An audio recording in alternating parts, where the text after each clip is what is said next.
Great work. Boombox party. Bad involvement. Yeah. In the bottle? Yeah, No. they're not, but we are. Guess what? It's you. So it is 80s, huh? So, let's see. Let's go for a walk. Rocket. You look right at home with that thing. 90s cars is the best though. I told Dan today that seeing the Supra in front of me was like bait. I was like trying to catch it like I walked that. It's funny that you didn't tell him what I said, did you? No. Okay, so before the run, you're like, oh, good job, Matt. And I'm like, how we drive Osbo at top 16? I'm like, well, and they're like, yeah, you can do it. I'm like, well, Osbo's kind of machine like, but at least when I'm in front, I can be like, look at the pretty blue Supra. And then you said it after, I'm like, no way. I thought he might have done it. You didn't know it? Well, I think we all love Supra. Heck yeah. Gonna be addicted. Dude, I gotta commend you. You guys did a great job making this guy look good. I know he's pretty hands-on, but He did a lot. He did a lot. We all did a lot. Really good camera. You can see it better than I do. But it's so fun seeing, you know, from seeing the Snapchats of you guys in the van to see you guys in the shop, like it's like brothers from different mothers. So it really is. We have fun. You need to grow a mullet. Yeah, my is dead. He did. He's got one. That's right. Take off your hat. Suits you well. Thank you, thank you. Jealous. See, I want to do that, and I keep telling Renee I want to grow a mullet. She's like, no, you can't do that. Only Dan can do that. Okay. Stop it. All right. Yeah. All right. So what is this segment we're doing? Oh, is this for my YouTube thing? So I just like been asking pro-am people that just drift for fun, or pro people, what makes them drift. Okay. So I have a couple questions. Like, first one would be, well, what makes you drift? Tell us what is about the motorsport that keeps you driven. So I still remember the first day I discovered drifting. So that was at a racetrack in Norway. I was go-kart racing at the time. I got really lucky as a kid. We went go-kart racing until my family ran out of money, basically. That shit's really expensive. And then there was a guy in an old Volvo ripping around the track, and I was way more concerned about watching that guy than I was about practicing go-karting. And then I was like, what is this guy doing? Like, he's doing everything wrong. Like, he's sliding the car around. You shouldn't do that on a racetrack. And yet he's having a blast. So then after that, it was like, how do I get to do that? And then a late night, I was sitting up in my room in my parents' house, and I was probably a teen, like 18 or 15 or 16, something like that. And I came across a video of Katsuhiro Ueno, a Japanese legend that was drifting a Corolla A86 at the time. It was ripping up a Toge mountain road, and I was like, this is the coolest shit ever. From that day on, I took my scholarship for school, we built a basic drift car, and 10 years later, I was battling Ueno in Long Beach. Wow. That's awesome. Wow, that's a good one. Like, we all have our story, I guess, but that's a really good one. Okay, so also, then, like, this question doesn't apply to you that much, but at what point did you decide to go pro? We already know you're pro, and pretty much anyone in drifting should know who you are by now, but maybe it was at that moment you're very competitive with go-karts. Did you already think, like, if I do this, I want to, I don't know, like, or was it just for fun at first? For me, it was about it started off as being all about the fun and like trying to control a car that's out of control and all. Basically, the way we all start out, you know, it's about trying to play around with cars and see what you can do. Yeah. And then it ended up being almost like an obsession. Like, I wanted to see if I could get better, if I could compete, and I realized maybe there was a way to do better than the rest of the guys in the little country of Norway at the time. So then when drifting came to Norway in basically 2003, it was real basic cars, and some guys were doing well. That's early though, it came in 2003. Like Kenny Mullen, he was my inspiration to start drifting. And then I realized, I may not be the best driver, but I'm really analytical. Like, I looked into what these other guys were doing, and I tried to figure out how to get better, and all that stuff worked out. And from then on, it's been like a step-by-step thing. And the big move for me was going to the States. Like, from watching Baywatch as a kid. Like, I wanted to go to the States. I had never been to the States, and I was like, oh, I had that American dream in me, and this was where it was at. This was where the sport was taken the furthest and everything. So when we shipped Chucky, the red Supra, over in 2008, it was basically a suicide mission. Like, yep, the Drifting World Championships in 2008, and I had never been to the States. My girlfriend at the time, who came with me, had never been to the States. We were 12 dudes that flew from Norway. We landed in Vegas for SEMA. All my friends went straight to the strip clubs, and I was there trying to score a tire sponsor.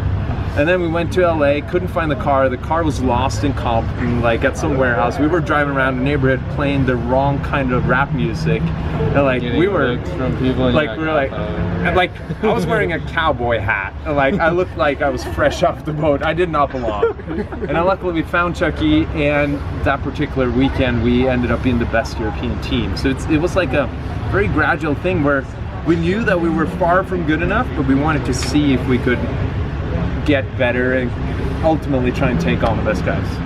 Well, you did that now. Okay. That's like that was like a quick story, but like, cause like you went from, well, all of a sudden you're shipping a Supra. That's like, that's crazy. Oh, we were shipping a Supra to the US, but there's a lot in between there, huh?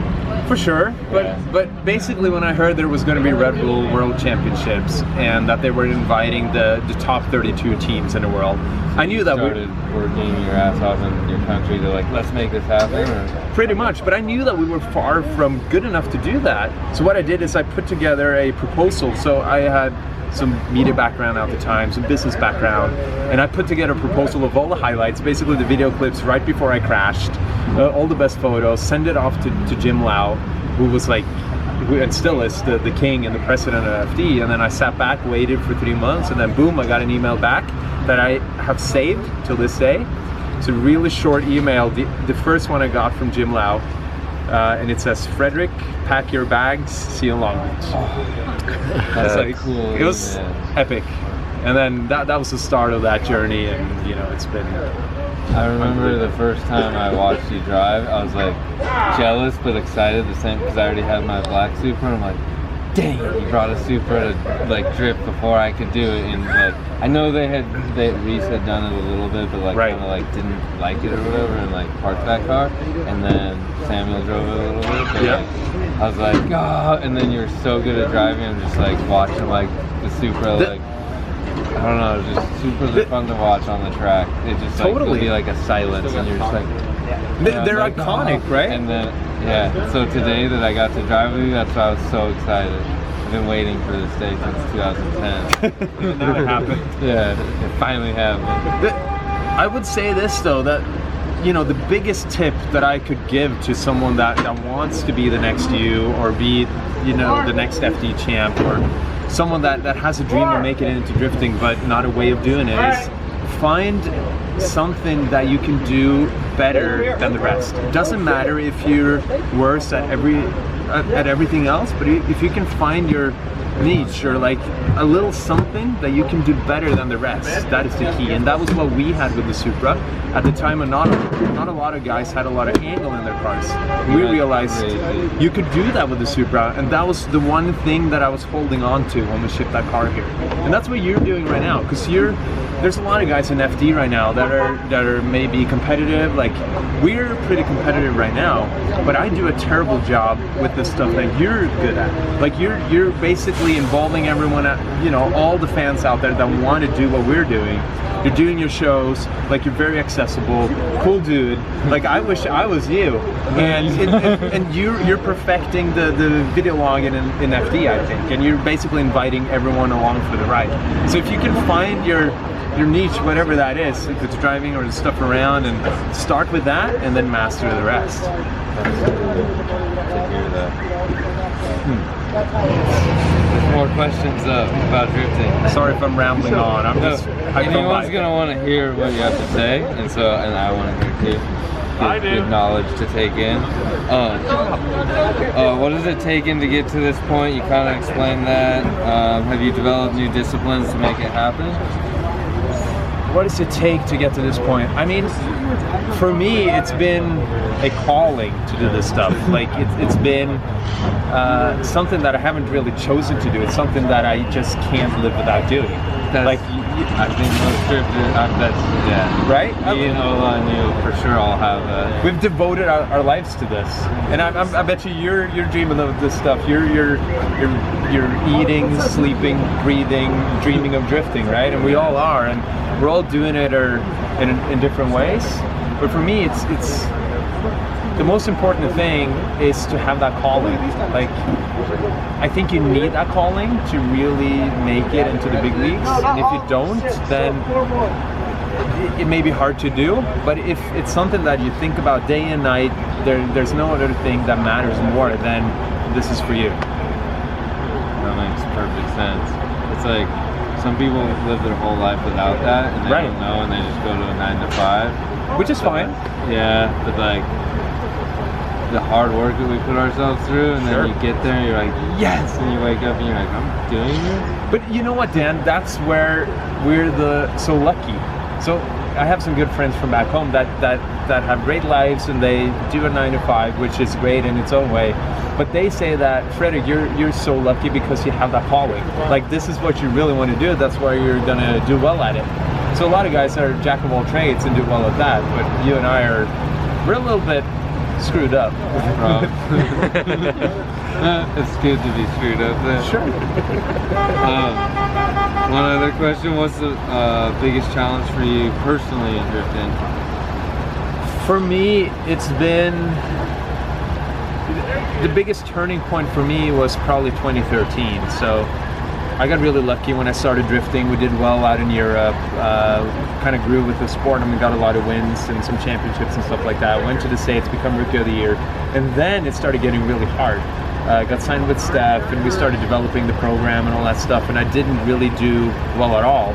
In 2013, I had a really low point where I crashed a car super hard at the Super Drift in Long Beach, and basically locked myself into a hotel room, and you know, Steph was a little mad at me, and I was really mad at myself, and I couldn't get it together. I was in tears, man. Like I was like, this stuff may not be for me. And then I started digging deep. I started reading some books on sports psychology, and I spoke to my family, and I started working out a little bit more, stuff like that. And ultimately, I grew a lot from that. And 1 year later, we got our first win, and then we piled on a lot of wins. So I want to say that big crash was probably the big turning point. And it's funny how that works. Like, some of your biggest hits end up being your greatest shifts. I don't have a bigger. What was yours? My biggest crash, or what's like? Or like your biggest turning point? It's probably like when I didn't know what like my calling would be, you know, in life, and you're kind of searching, trying things, and then I went and watched FD. Because Mad Mike got me to go, and I'd never gone personally. He got me to like go to the track with him, gave me a ride in his car, and then I went and followed him around the series that year and just helped him whatever I could, and said, I have to do this. But like I haven't had like a point of like I don't know, that was the point where I like never looked back. That was 2010. I've been trying to get there since then. I'm still trying. Like, I made it to FD, but like I want to be good, like the top 10 people. So I got, you know, a lot of work to keep pushing, but I'm gonna do it. I will say this. So I watch a lot of drifting. I've seen a lot. I feel like what gives me a lot of confidence is that I'm able to predict a lot of outcomes. Like this off season, I saw Ryan and Forsberg coming, basically joining the Nexen team, and I predicted Forsberg doing really well. Like, I see a lot of what's going on. I'm pretty into the suspension setup. I'm not a great mechanic, but I feel like I understand a lot of what's going on. And you are making big moves. Like I've been watching you since you basically got into this. I've known you for a long time now. Not that well, but You would always remember me if I came by. Like, hi, how's Renee? So all this stuff that you're doing outside of what's going on track is like freaking top notch. Like you're including everyone in your journey basically. And now you're driving as well, which is arguably the most important to do well in FD as a sport. You're like faster and faster. I have a lot of data on you from this weekend, and you're freaking hauling ass. I was really nervous about the battle that we had. Because you're freaking fast. I'm just nervous always when there's a battle. I'm not comfortable in battles yet. I'm getting there. I'm pretty scared of the Dan you're going to be in a year from now. Well, that's cool. That's cool to hear from you. But it's like you meet a lot of people along the way, and you meet a lot of people that may have some kind of facade, and I think a lot of people think that I have a facade, and I'm this kind of like robot that hides behind the sunglasses and everything. I'm just a guy too. I'm just trying to learn how to do well in the sport, just like all those guys. But I think you made big leaps last year. You know, you have the car set up, you have the speed, you have the lines. I've been studying, like you said you were studying. Like I just studied, and I try and meet old people that are like not old but Steph, like that. And I just observe. Like, just stop doing that, please. Stop doing that. You're gonna get too good. He's the smartest guy, like in drifted in this like area. He, in my opinion, is the smartest guy. And then I'll get like 4 other older guys and get like a little information from. Not like, only if they want to share it. Like, sure, it's valuable because older people already lived and they made mistakes and they're like, that's the way. So, yeah, that's all I'm doing and like just trying to improve. But it's going to be you in 30 years' time. You're going to sit there, basically be at the track in your walker and people are asking you for advice. Maybe, I just want to drive like you and then have good battles like what you did tonight. That's my goal. Well, thank you. You worked hard for it, but like you got there, and I want to be like that. But I have more questions. All right. Okay, so this might be the last question. Oh, first one that comes to mind. What is like your favorite memory, or if there's multiples, what are favorite memories at the track, or whether it's not driving but within drifting, like favorite drifting memories, 1 or 2. Favorite memories. There's been so many epic trips and events, and I think my biggest win and the biggest one for my friends and family and everyone is probably our win at the Yas Marina circuit in Abu Dhabi in 2011.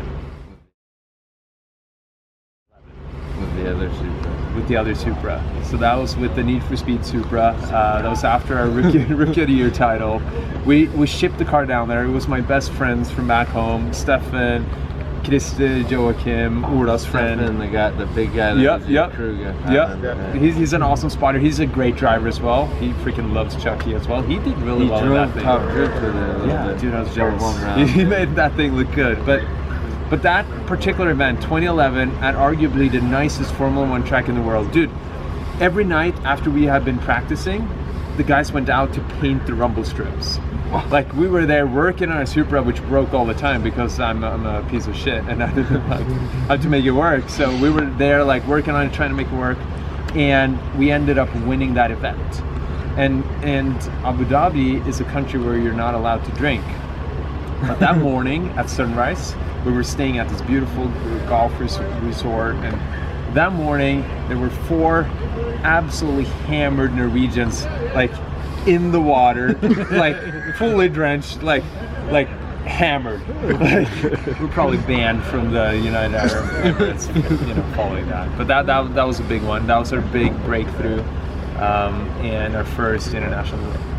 Dude, it was like in Norway we have this old movie called FREDRIC, which is kind of like a Norwegian racing movie where this like Arab sheik comes in and kind of sponsors the main guy. It felt like that. The sheik came in like in the full clothing, in the full like white suit and everything. Came in a G-Wagon, handed me the trophy, and it was like being on a different planet. and like oil guy. yeah, right like there, yeah, or whatever. almost like he would sign you a check of like $1 million. Here you go, you know. But yeah, crazy journey. That's like, you have a cool story. I think people might view you as like just like this hero that you are right now or whatever, but like they don't realize what it took for you to get there.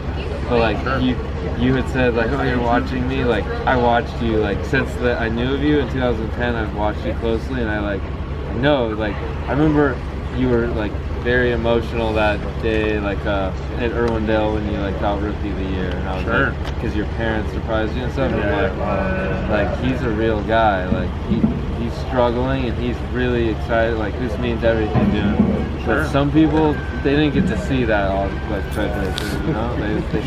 They see the one now. Yeah. So, like that's why sharing this. Great for people, like it inspires them to maybe try, even if it's not drifting, they try what their dream, you know. Sure. Yeah. No, that's why, Dan, I really appreciate this, because I think I do come across as very robotic at times, and for me it's a big opportunity to get on, you know, your show and basically show that I'm human after all. I'm not some kind of robot that's like a marionette. I'm a driver. I love Supras just as much as you. Maybe there will be a new Supra at some point. Maybe we'll get to play with that. So yeah. Very soon. Oh, one more question. What makes you rad? What makes me rad?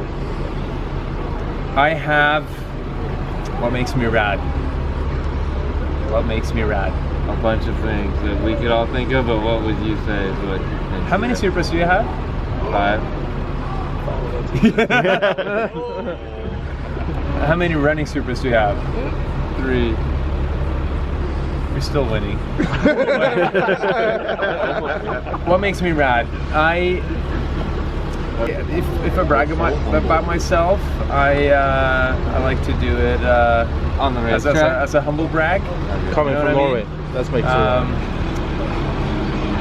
You're following your dream. They're like, Following my honestly, Yeah. like when you get behind the wheel, I have some photographs of you.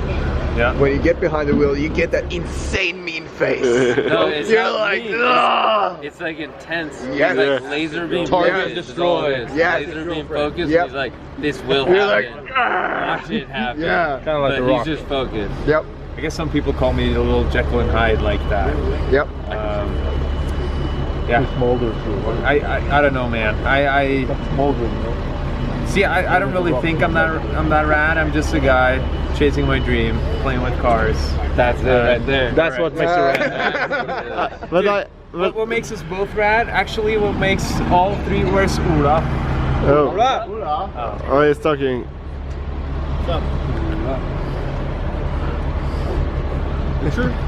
I think No. what makes us all rad is our love for Supras. We're all pretty genuine at the bottom of it, and Past the love. It's like an obsession, man. are we gonna kick asses here? Yeah, we're gonna do that. Oh, yeah. Supras for the win. Supras for the win. Yeah. And a question from the photographer. Who's gonna build a new Supra first? What do you mean about new Supra? Like the one What are you talking about? the one everyone Whoever talks can get about. their hands on it first, but I think All right, I have a photo I gotta show you, but turn off the camera.